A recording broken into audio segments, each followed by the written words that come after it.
The war room fell silent as another red marker disappeared from the holographic map. That made 17 worlds lost in the past month alone. Admiral Marcus Cole stood at the center of the circular chamber, watching alien commanders from a dozen different species report their losses. His jaw tightened with each update. The Creathians were winning. They had been winning for 3 years now, and nothing the Galactic Coalition tried could stop them. Their ships were faster, their weapons hit harder, and their tactics were ruthless. Every battle ended the same way. The Coalition forces would try to hold the line, and the Creathians would break through like a hammer through glass. "We've lost contact with the Vexhari homeworld," announced Commander Thex, his insect-like mandibles clicking nervously. "All planetary defenses have gone silent." Marcus felt the weight of those words. The Vexhari were tough, battle-hardened warriors who had fought in conflicts for thousands of years. If their homeworld had fallen, then nowhere was safe. A blue-skinned Delphini admiral spoke next, her voice carrying the strange echo of her water-breathing species. "Our colony ships are attempting to evacuate the outer settlements, but Creathian raiders are hunting them. We're losing civilians by the thousands." The Corthan representative, a massive bear-like creature covered in scars, slammed his fist on the table. "We should make our final stand at Coalition Prime. Gather every ship we have left and defend the capital with everything we've got." "That's suicide," Marcus said quietly. "They have 3 times our numbers. We'd last maybe 6 hours.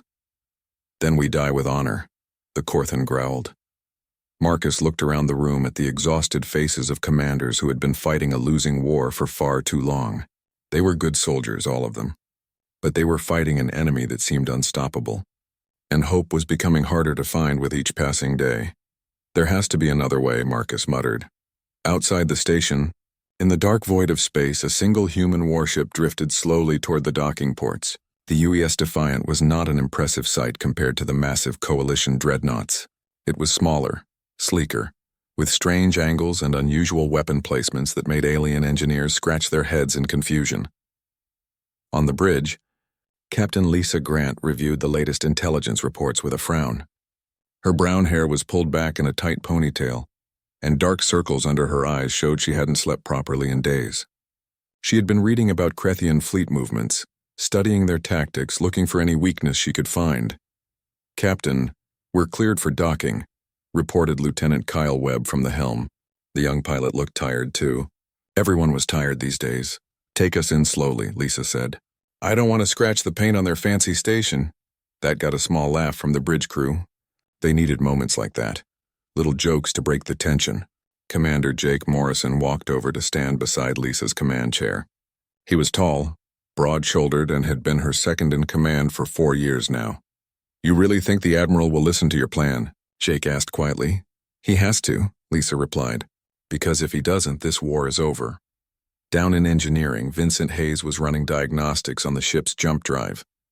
The engine was his baby, a piece of experimental technology that let them make quick, short jumps through space instead of the long, predictable jumps that Coalition ships used. It gave them an edge, made them unpredictable, but it also broke down constantly and required constant maintenance. "How's she looking?" asked one of his team members. "Like a miracle that keeps working despite every reason it shouldn't," Vincent said with a tired smile. "But she'll hold. She always does." In the weapons bay, Lieutenant Amy Chen was reviewing firing drills with her gunnery crews. She was small but fierce, with a sharp mind for tactics and an even sharper temper when her people didn't meet her standards. "Faster!" she barked at a young weapons officer who was practicing targeting sequences. "The enemy won't wait for you to double-check your calculations. You need to be fast and accurate or we're all dead." The officer nodded and ran the drill again, his hands moving quicker across the controls. The crew of the Defiant was 200 strong, men and women who had volunteered for this experimental ship. Knowing it might not survive its first real battle, they came from all over Earth, from different countries and different backgrounds, united by a common purpose. They were fighting for their new allies in the Coalition, but they were also fighting to prove that humanity deserved a place among the stars. Earth was still new to galactic politics. Humanity had only joined the Coalition 15 years ago, and most alien species still saw them as the new kids who didn't really understand how things worked. Human ships were assigned to supply runs and escort duty, protecting convoys and delivering medical supplies. Important work, sure, but not exactly the front lines. That was about to change. Lisa stood outside the Admiral's office, taking a deep breath before the door slid open. Marcus Cole looked up from his desk, surprise crossing his weathered face. "Captain Grant, I wasn't expecting you." "I need 5 minutes of your time, sir," Lisa said firmly. Marcus gestured to a chair. "You've got 3. We're evacuating the station in 6 hours. Lisa sat down and pulled up a holographic display from her datapad. It showed the Crethean staging area, a massive fleet gathering near a dead moon 3 systems away. "This is where they're preparing for their final assault on Coalition Prime," she said. 700 ships, including their command flagship. "Once they launch, you're right. This war is over." "I'm aware," Marcus said grimly. "That's why we're evacuating." "What if there was a way to stop them before they launch?" Marcus raised an eyebrow. "With what army? We don't have enough ships to challenge that fleet." "We don't need an army," Lisa said, her eyes intense. "We need 1 ship, mine." For a moment, Marcus thought she was joking. Then he realized she was completely serious. "Explain." Lisa leaned forward. "The Crethians fight like everyone else in the Coalition. Big fleets, heavy armor, long-range bombardment. They expect their enemies to line up and trade shots until someone's shields fail. But that's not how humans learn to fight." She pulled up tactical scenarios on the display. "We learned warfare on a planet covered in water. We built submarines that hunted in silence. We developed carrier tactics that struck from unexpected angles. We perfected guerrilla warfare and asymmetric combat. The Defiant was built using all of that knowledge." Marcus studied the display, his tactical mind already working through the implications. "You want to hit them before they launch. 1 ship against 700. 1 ship they'll never see coming," Lisa corrected. "Our jump drive lets us appear anywhere, anytime. We can strike and vanish before they even know what hit them. We won't destroy them all, but we can delay them, disrupt their formation, maybe even take out their command structure. It's a suicide mission." "Maybe," Lisa admitted. "But if we do nothing, we're all dead anyway. At least this way, we go down fighting and maybe buy you enough time to evacuate civilians and regroup." Marcus sat back in his chair, looking at this human captain who was proposing something insane, but insane was all they had left. "How soon can you leave?" Lisa stood up. "Give me 2 hours to resupply and brief my crew. Then we're gone." Marcus extended his hand.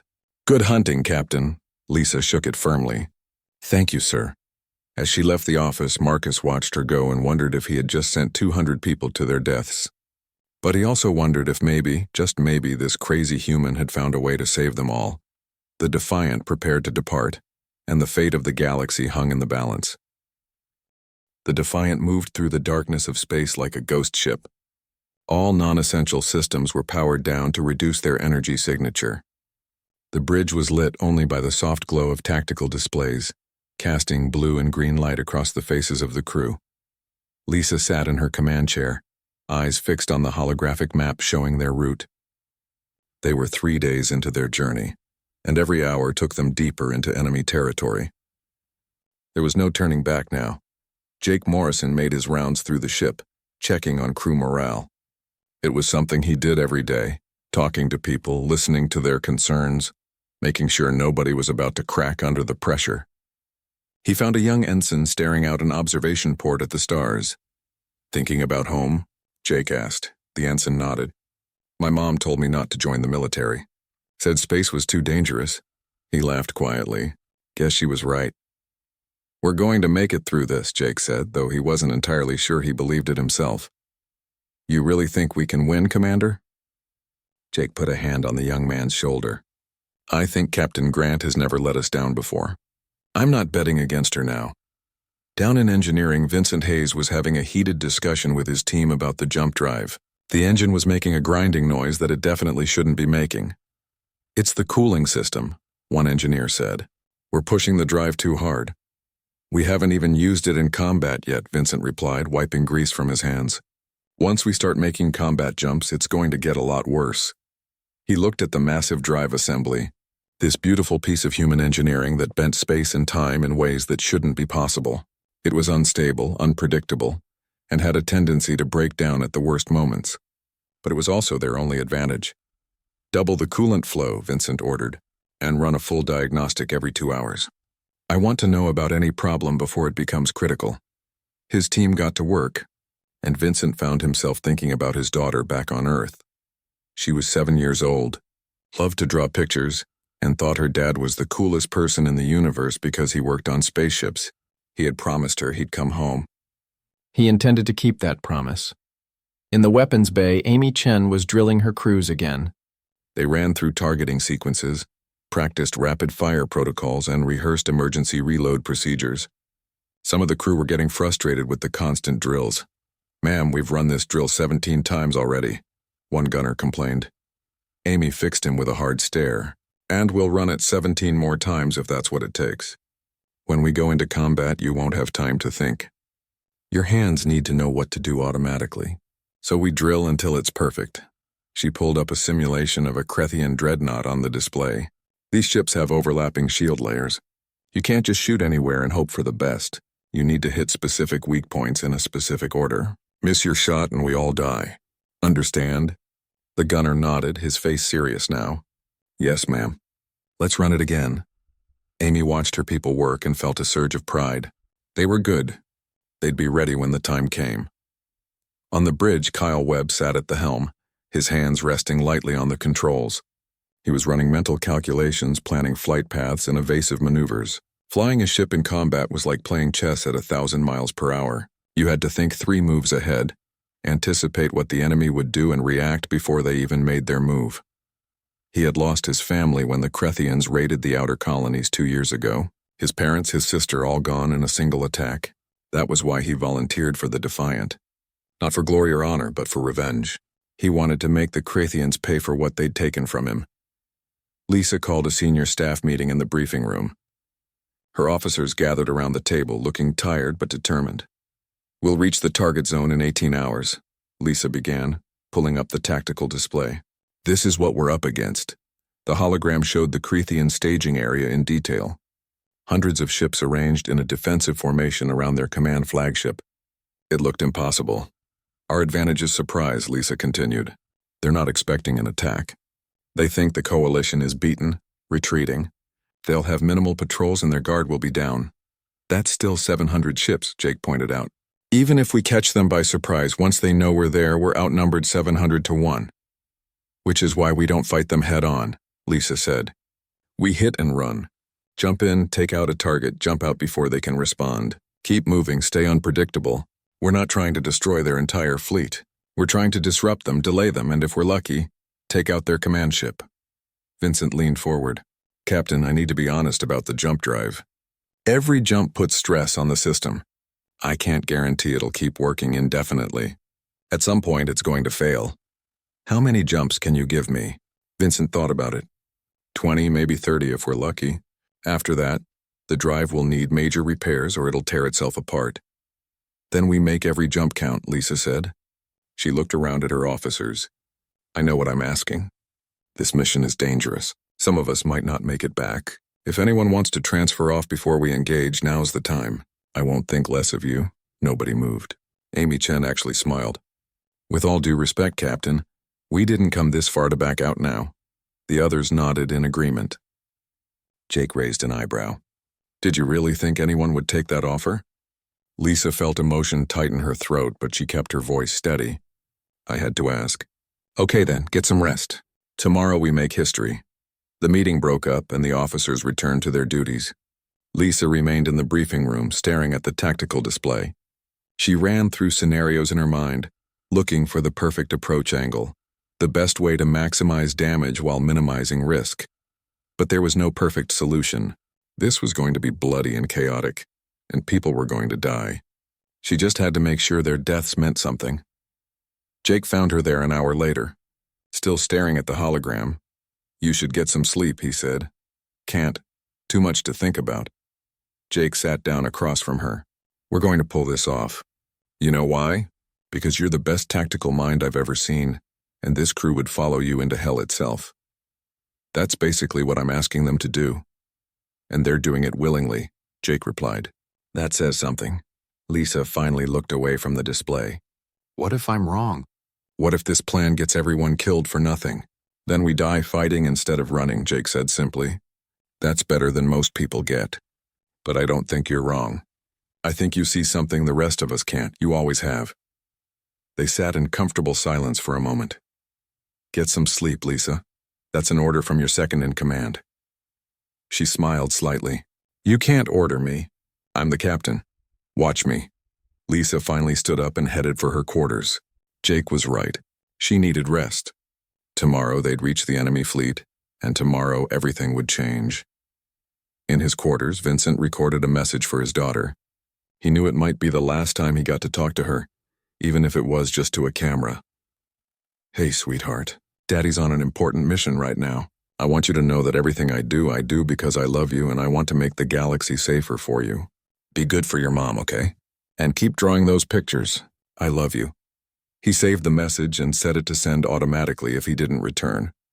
All over the ship, crew members made their own preparations. Some wrote letters. Some prayed. Some just sat quietly with their thoughts. The Defiant continued through the darkness, carrying 200 souls toward a battle that would decide the fate of the entire galaxy. Tomorrow, they would face impossible odds. Tomorrow, they would show the universe what humans were made of. The alarm clock in Lisa's quarters beeped softly. She hadn't really slept, just laid in her bunk staring at the ceiling for 6 hours. But that was enough. It had to be. She dressed quickly in her uniform, splashed cold water on her face, and headed for the bridge. The ship felt different now, quieter. Everyone knew today was the day. The bridge crew was already at their stations when she arrived. Kyle Webb sat at the helm, his fingers drumming nervously on the console. Amy Chen was at weapons reviewing final targeting data. Jake stood near the tactical display studying the enemy fleet composition one last time. Status report, Lisa said as she took her command chair. We're 2 hours from the target zone, Jake replied. All systems green. Weapons loaded. Jump drive ready. The crew? Ready, Captain. Everyone's at their stations, Lisa nodded. She activated ship-wide communications and her voice echoed through every corridor and compartment of the Defiant. This is the captain. In 2 hours, we're going to do something that's never been done before. We're going to attack a fleet that outnumbers us 700 to 1, and we're going to win. Not because we have better weapons or stronger shields, but because we're going to fight smarter. We're going to fight like humans. The Crethians think they've already won this war. Let's show them they're wrong. Gran out. She closed the channel and looked at her bridge crew. All right, people. Let's go hunting.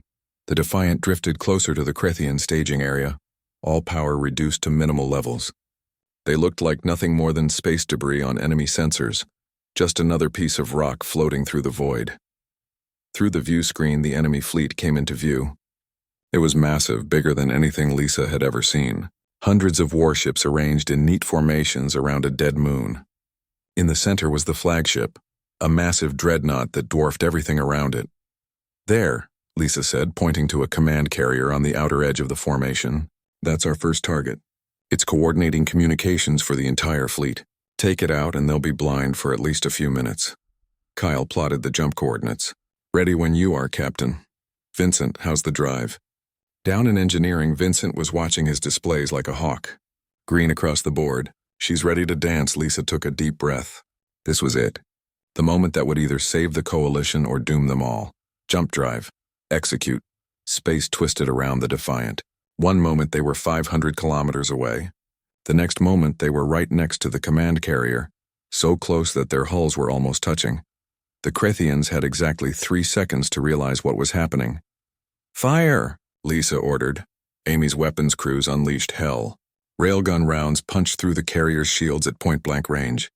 Plasma torpedoes slammed into the ship's bridge section, tearing through armor like paper. The carrier's communication arrays exploded in brilliant flashes of light. Jump!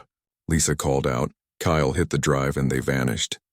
The Crethian return fire hit empty space where the Defiant had been a fraction of a second earlier. The ship reappeared 300 kilometers away, already orienting on their next target. Through the view screen they could see the command carrier listing to one side, atmosphere venting from multiple hull breaches. The enemy fleet was suddenly alive with activity. Ships scrambled to defensive positions. Weapons charged. Sensors swept the area trying to locate the mysterious attacker, but they were looking in the wrong direction. The Defiant jumped again, appearing next to a fuel depot station. Amy's crews fired a concentrated barrage at the station's storage tanks. The explosion was massive, a miniature sun that engulfed 3 nearby ships and sent debris flying in all directions. Jump, fire, jump again. They hit an ammunition transport, and secondary explosions rippled through a section of the fleet. They destroyed a sensor relay, blinding an entire wing of fighters. They crippled a repair dock, trapping ships that were undergoing maintenance. The Krethians tried to adapt. They deployed fast attack ships in a wide net, hoping to catch the Defiant on their next jump. But Kyle was too good. He varied their jump distances, changed vectors unpredictably, and stayed one step ahead of the enemy's attempts to trap them. In engineering, Vincent watched his systems with growing concern. The jump drive was heating up. Each jump put massive stress on the components, and they were jumping faster than the systems could cool down. "Captain, the drive temperature is rising," he reported. "We need to slow down. How many more jumps can you give me?" Vincent checked his readouts. "Maybe 10 before we risk a catastrophic failure. 10 jumps." That wasn't enough. They needed more time, more damage, more chaos. Lisa studied the tactical display. The enemy fleet was in disarray, but they were starting to coordinate. The Krethian commander was smart, already adapting to this new threat. She could see ships moving into tighter formations, creating overlapping fields of fire that would be harder to penetrate. "We need to take out the flagship," Lisa said. "That's the only way to keep them paralyzed long enough." Jake turned to her, his face grim.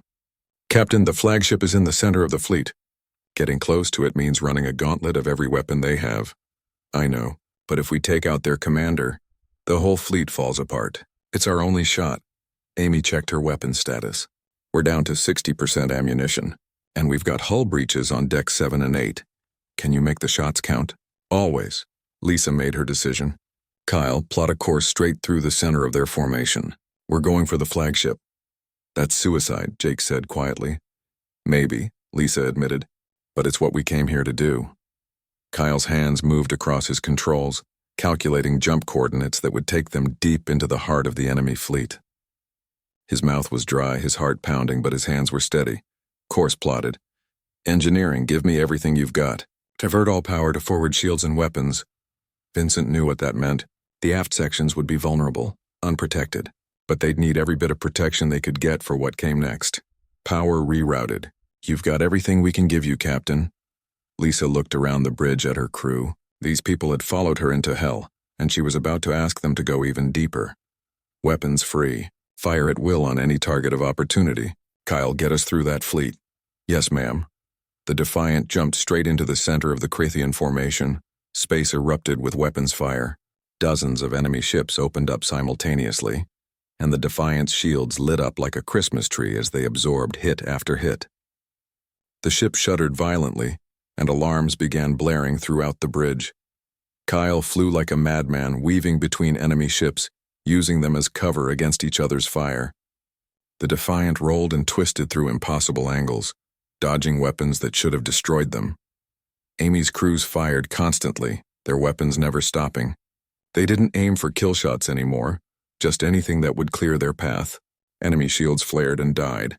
Ships veered off course, trailing atmosphere and debris. "Hull breach on deck 9, someone called out. "Fire in engineering bay 2, called another voice. The ship was being torn apart around them, but they kept pushing forward. The flagship was getting closer, a massive wall of metal and weapons that filled the view screen. "Target the flagship's shield generators," Lisa ordered. All weapons concentrated fire. The Defiant unleashed everything it had left. Railgun rounds, plasma torpedoes, laser batteries, all focusing on a single point on the flagship's shields. And slowly, incredibly, the shields began to fail. "Their shields are at 20%. Amy reported, her voice filled with excitement. "Keep firing." But the enemy was adapting. The flagship turned, bringing its massive main guns to bear. If those weapons fired at this range, there would be nothing left of the Defiant but atoms. "Vincent," Lisa called out. "I need one more jump." "Right now." In engineering, Vincent looked at his displays and saw nothing but red warnings. The drive was beyond its limits, the core temperature critical, but he activated it anyway. The Defiant jumped 500 meters, appearing directly underneath the flagship where its main guns couldn't depress far enough to target them. "Fire the warhead," Lisa ordered. Jake activated the gravity compression weapon, humanity's most dangerous experimental weapon. The sphere of darkness launched from their hull, spiraling up toward the belly of the flagship. "Now get us out of here," Lisa shouted. Kyle's hands flew across the controls, initiating one final emergency jump even as the warhead reached its target. The last thing they saw was the Crethean flagship beginning to collapse in on itself, crushed by artificial gravity. Then space twisted and everything went white. The bridge of the Defiant was filled with smoke and the acrid smell of burning electronics. Emergency lighting cast everything in a red glow. Sparks fell from damaged overhead panels, and the constant wail of alarms created a symphony of disaster. Lisa pulled herself up from where she'd been thrown against her command chair. Her head was ringing and she tasted blood in her mouth. Around her, the crew was slowly recovering, checking themselves for injuries and trying to get back to their stations. "Damage report," she managed to say, her voice hoarse. Nobody answered for a moment. Then Jake pulled himself to his feet, one hand pressed against a cut on his forehead. "Give me a minute. Systems are rebooting."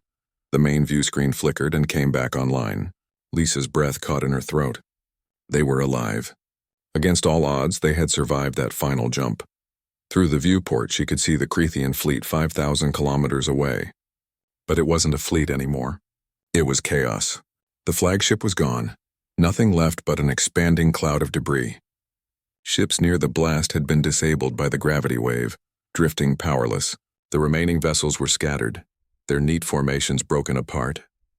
"We did it," Kyle whispered from the helm, staring at the destruction they'd caused. But there was no time to celebrate. Warning lights covered every console on the bridge. Jake checked the damage reports as they came in and his face went pale. "Captain, we've got major problems.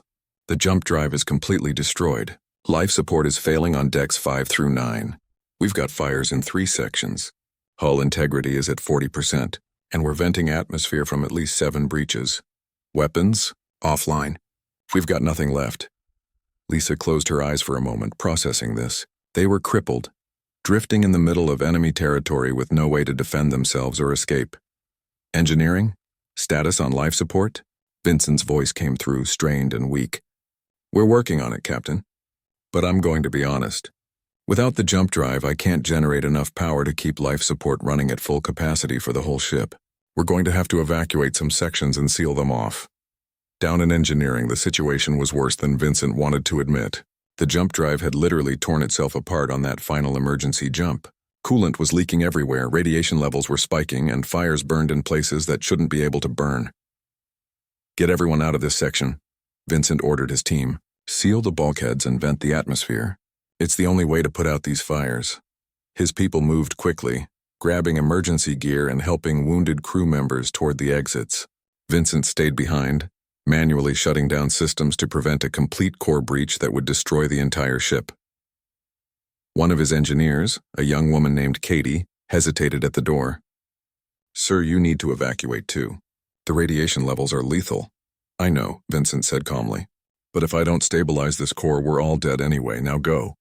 "That's an order." She went, tears streaming down her face. Vincent worked quickly, his hands steady despite the radiation alarm screaming at him. He rerouted power, closed valves, and dumped the remaining coolant into emergency reserves. The temperature began to drop. Slowly, painfully, but it was dropping. He allowed himself a small smile. His daughter would be proud. Then he collapsed unconscious before he hit the floor. On the bridge, Lisa was coordinating damage control efforts when new contacts appeared on their sensors. Ships dropping out of faster-than-light transit. Lots of them. Her heart sank. The Crethians had called for reinforcements. They were finished, but then Jake started laughing. It was an exhausted, relieved laugh that bordered on hysteria. "Captain, those aren't Crethian ships. That's Admiral Cole. That's the Coalition fleet." Lisa looked at the tactical display and felt tears prick her eyes. Dozens of ships were arriving, Coalition vessels from every species in the Alliance. Dreadnoughts, cruisers, fighters, all converging on this position. And at the front of the formation was Admiral Cole's flagship. The Coalition forces tore into the disorganized Crethian fleet like sharks smelling blood. Without their command structure, without coordination, the enemy ships were easy prey. Some tried to fight. Most tried to flee. Within hours it was over. A voice came through the communication system, warm with emotion. UES Defiant, this is Admiral Cole, hold position. Medical ships are on their way. Lisa slumped in her command chair, exhaustion finally catching up with her. Copy that, Admiral. We're not going anywhere. Jake put a hand on her shoulder. You did it. You crazy brilliant person. You actually did it. Lisa looked around at her battered bridge, at her injured crew, at the ship that had given everything it had to give. We did it. All of us. Rescue ships began arriving within the hour. Medical teams came aboard the Defiant, treating the wounded and evacuating the most critical cases. Engineers assessed the damage, shaking their heads in disbelief that the ship was even still in one piece. In the medical bay, Amy Chen was helping treat wounded crew members despite having a broken arm herself. She'd refused to be evacuated until everyone else was taken care of first. That was just who she was. Kyle was found still at the helm, hands on the controls, dried tears on his face. He'd been sitting there for hours, unable to let go. A medic finally convinced him to come get his injuries checked. Vincent was carried out of engineering on a stretcher, unconscious but alive. The radiation exposure was serious, but the doctors said he'd recover. He'd be out of commission for a few months, but he'd live to see his daughter again. Lisa refused to leave the bridge until every single member of her crew had been accounted for. 18 dead, 47 seriously injured. The rest walking wounded, exhausted, traumatized, but alive. She stood at the viewport looking out at the debris field that had once been an enemy fleet. So much destruction, so much death. But they'd won. Against impossible odds, they'd won. Admiral Cole came aboard personally to meet with Lisa. The old officer looked at the destroyed bridge, the blood on the floors, the crew members being carried away on stretchers. Captain Grant, he said formally. Then his composure broke and he pulled her into a hug. You magnificent, insane person. You saved us all. We saved each other, Lisa replied. Your fleet arrived at exactly the right moment. Marcus stepped back, looking at her seriously. Your stand gave us time to gather forces from across coalition space. Word spread about what you were doing and everyone wanted to help. Ships that wouldn't respond to my orders came running to support the Defiant. You didn't just win a battle, Captain. You gave the entire coalition hope again. He pulled out a small data pad. The Crethean advance has stalled across all fronts. Without their flagship and their command structure here, their entire offensive has fallen into confusion. We're pushing them back for the first time in 3 years. Lisa felt her knees go weak. Jake caught her, steadying her. The war isn't over, Marcus continued, but the tide has turned, and it's all because of you and your crew. Emergency crews worked through the night to stabilize the Defiant. The ship was towed to a coalition repair station, where engineers said it would take months to make her spaceworthy again. But the damage to the ship didn't matter. What mattered was what they'd accomplished. In his hospital bed, Vincent woke up to find his entire engineering team surrounding him. Katie was holding a drawing his daughter had sent, showing a stick-figure daddy fighting space monsters. You did it, boss, she said. The drive held, just like you promised. Kyle visited the memorial wall where the names of the 18 fallen crew members had been inscribed. He placed his hand against the cool metal, whispering thanks to the people who would never go home. Amy gathered her surviving weapons crews and shared a bottle of whiskey she'd been saving for a special occasion. To the best gunners in the fleet, she toasted, and to the ones who aren't here to celebrate with us. Lisa stood alone in her quarters on the Admiral's flagship, finally able to process everything that had happened. They'd gone into enemy territory expecting to die. Instead, they'd changed the course of the war. She thought about her crew, these ordinary people who'd done something extraordinary. They hadn't asked for glory or recognition. They'd just done what needed to be done. A message arrived on her datapad. It was from Earth, from the President of the United Earth Government. It was formal, full of congratulations and praise, but Lisa didn't care about official recognition. What mattered was that her people had survived and the galaxy had a future again. She lay down on her bunk, finally allowing herself to rest. Tomorrow would bring new challenges, but tonight they'd won. Tonight, humanity had proven itself. 3 weeks had passed since the battle. Lisa walked through the corridors of Coalition Prime Station, still not quite used to the attention. Everywhere she went, people stopped to stare or bow their heads in respect. Alien species she'd never even met before knew her name. It felt strange. She was just a captain who did her job. But apparently she'd become something more, a symbol, a legend. The ceremony was being held in the Grand Council chamber, a massive room with a domed ceiling that showed a projection of the stars. Representatives from every coalition species were present, hundreds of beings from dozens of worlds. Lisa's crew stood in neat rows, wearing their dress uniforms. Many showed signs of their injuries. Vincent leaned on a cane, still recovering from radiation exposure. Amy had her arm in a sling. Kyle's face bore fresh scars from burns, but they stood tall and proud, these warriors who had faced impossible odds. Admiral Marcus Cole stood at the podium, his voice echoing through the chamber. 3 weeks ago, we were losing this war. Our fleets were scattered. Our worlds were falling. We had no hope left. He paused, letting the weight of those words sink in. Then Captain Lisa Grant and the crew of the UES Defiant did something that will be remembered for thousands of years. They took a single ship into enemy territory and struck at the heart of the Crethean war machine. Against 700 enemy vessels, they fought with courage, skill, and determination that defied belief. The audience listened in complete silence. The battle at the staging area was a turning point. The Cretheans lost their flagship, their command structure, and most importantly, their momentum. In the weeks since, coalition forces have pushed them back on 17 fronts. We have reclaimed 3 worlds and liberated millions of civilians. Marcus looked directly at Lisa. The war is not over, but for the first time in 3 years, we believe we can win, and we owe that belief to these brave humans. He held up a medallion that gleamed in the light. Captain Lisa Grant, please step forward. Lisa walked to the podium, her heart pounding. Marcus placed the medallion around her neck. It was the Coalition Star of Honor, the highest military decoration that could be awarded. For extraordinary heroism and service to the Galactic Coalition, Marcus said formally, we honor you. The chamber erupted in applause. Not just polite clapping, but genuine, heartfelt appreciation from beings of a dozen different species. Some clicked mandibles, others whistled.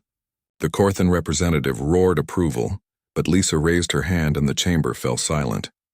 Thank you, she said, her voice clear and steady, but I didn't do this alone. Every member of my crew deserves this recognition. They fought when others ran. They held the line when the line seemed impossible to hold. She turned to face her crew. Commander Jake Morrison, who kept us together when everything was falling apart. Lieutenant Amy Chen, whose weapons teams never missed a shot. Lieutenant Kyle Webb, who flew like gravity, was just a suggestion. Chief Engineer Vincent Hayes, who sacrificed his own safety to save this ship. She looked back at the assembled representatives, and the 18 crew members who didn't make it home. They gave everything so that the rest of us could live. This medal belongs to all of them. More applause, louder this time. Marcus stepped forward again. In recognition of their service, every member of the Defiance crew is hereby awarded the Coalition Medal of Valor. And I am pleased to announce that the UES Defiant itself has been given special status. When she is repaired, she will serve as the flagship of a new joint task force, combining human tactical innovation with coalition resources. Lisa felt pride swell in her chest. Her ship would fly again. The ceremony continued for another hour. Each crew member was called forward to receive their medal. Some walked with pride. Others limped or were wheeled forward in chairs. But every single one of them was a hero. Afterward, there was a reception in the officers' lounge. Lisa found herself surrounded by alien commanders asking questions about human military tactics. The Corthan general was particularly interested in submarine warfare. You fight beneath the waves? He asked, fascinated. Where your enemy cannot see you. That's right, Lisa explained. And we applied the same principles to space combat. Strike from unexpected angles. Never let the enemy predict your next move. Use the environment to your advantage. A Vexhari admiral clicked her mandibles thoughtfully. For thousands of years, we have fought in orderly formations, believing that superior firepower and discipline would win battles.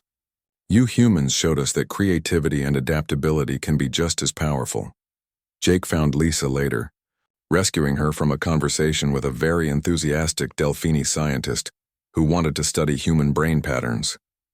You look like you need a drink, Jake said. More than you know. They found a quiet corner where the crew had gathered. Amy was telling war stories to a group of coalition officers. Kyle was actually smiling, something Lisa hadn't seen him do in years. Vincent was showing pictures of his daughter to anyone who would look. "How does it feel to be famous?" Jake asked. Lisa sipped her drink. "Weird. I keep expecting someone to tell me this is all a mistake." "No mistake.